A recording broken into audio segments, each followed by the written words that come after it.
Ya, yang tadi tunjuk-tunjukkan. Saya dapat wahyu katanya dua-duanya aja sekalian. Oke. Lucifer 1, Lucifer 2 ya. Ini Lucifer ganteng dan Lucifer enggak kan?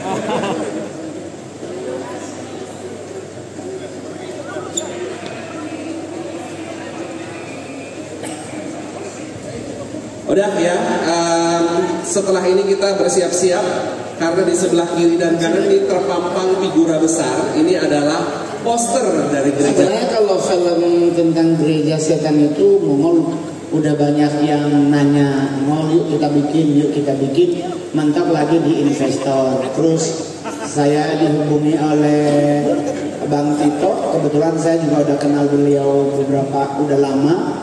Terus beliau bilang, oh kita mau bikin film gereja setan, main ya, gas. Dan Mongol langsung merasa positif bahwa filmnya akan jalan karena di WA, Bang, termin 1 udah transfer ya. Nah berarti kalau udah bicara termin kan pasti jalan ya syutingnya.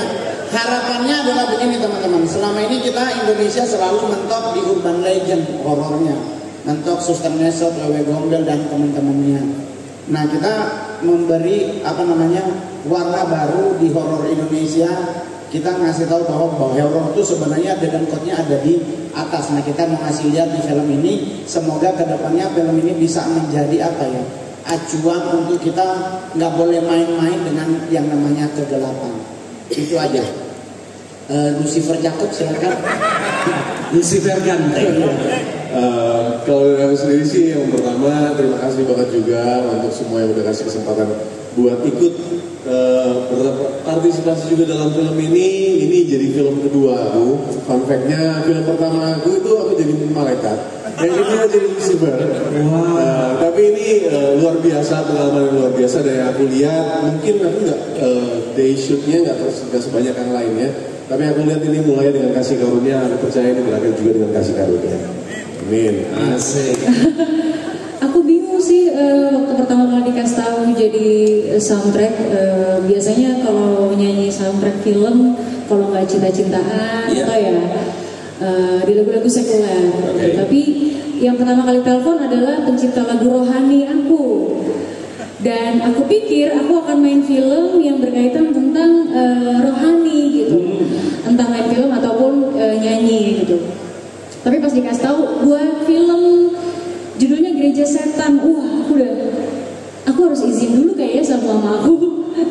Dan pas aku bilang sama mamaku bilang kayak, wah jangan nanti takut kamu masuk sekte sesat kayak gitu.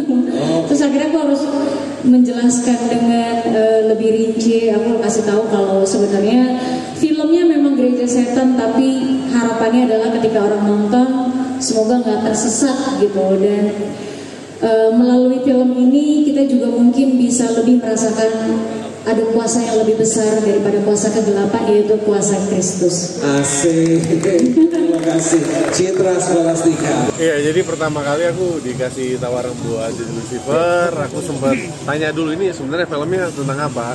Tapi mereka ceritain justru film ini tuh tujuannya untuk mengedukasi. Jadi mungkin bentuknya film horor, tapi justru untuk mengedukasi juga kalau sebenarnya gereja setan atau aliran-aliran sesat itu ada, dan mungkin di sini juga nanti diedukasi gimana caranya kita supaya bisa menghindari gereja setan atau aliran sesat yang seperti itu. Gitu. Jadi yang pas aku lihat ceritanya, oh bagus, pesan moralnya ada, dan dari awal sampai endingnya cukup seru. Jadi buat aku oke banget tuh kalau aku bisa ikut gabung.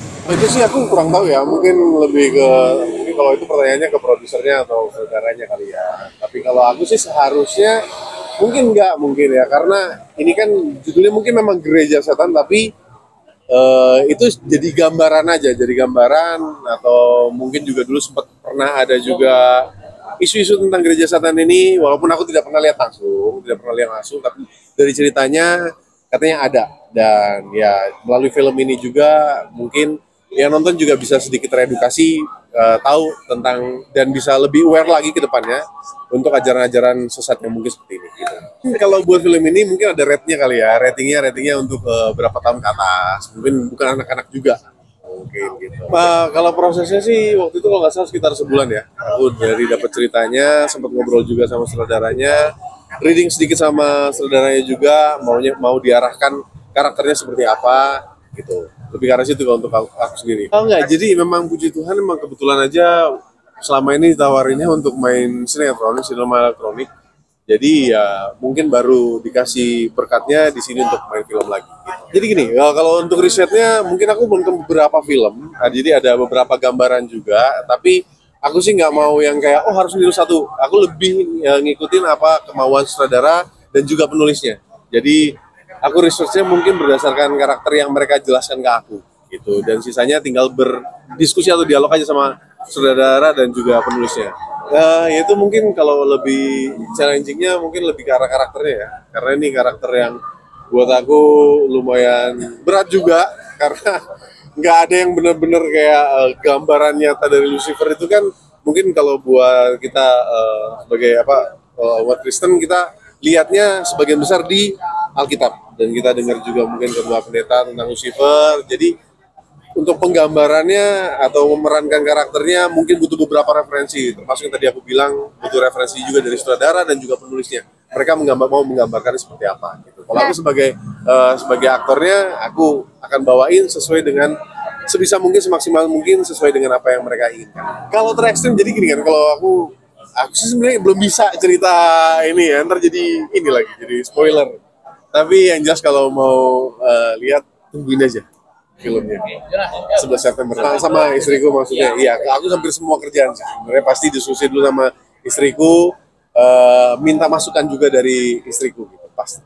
Malah dia sih dukung-dukung aja, karena kan as an actor tuh harus bisa bawain beragam macam karakter ya, karena kebetulan Anda juga kan seorang aktor juga, dia ngerti, dia tahu justru malah kalau ada challenge-nya, ada tantangannya, dia justru lebih dukung aku. Mungkin hamba Tuhan kali ya, kalau pendeta belum.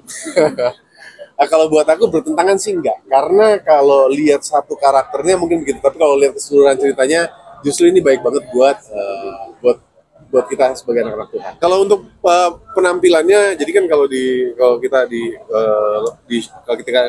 syuting itu memang ada bagian wardrobe-nya dan juga bagian make-up-nya. Mereka udah lebih dahulu di briefing mau minta gambarannya seperti apa. Kalau aku as an actor ya aku datang aja dan mereka udah siapin semuanya gitu. Pesan positifnya buat aku sebagai anak Tuhan justru harus lebih aware, karena justru dikala kita ngerasa aman-aman aja, sesuatu yang nyaman itu justru malah bisa bikin kita terjebak. Makanya tadi tagline-nya bagus banget, lawan yang sesat supaya tidak terjerat gitu.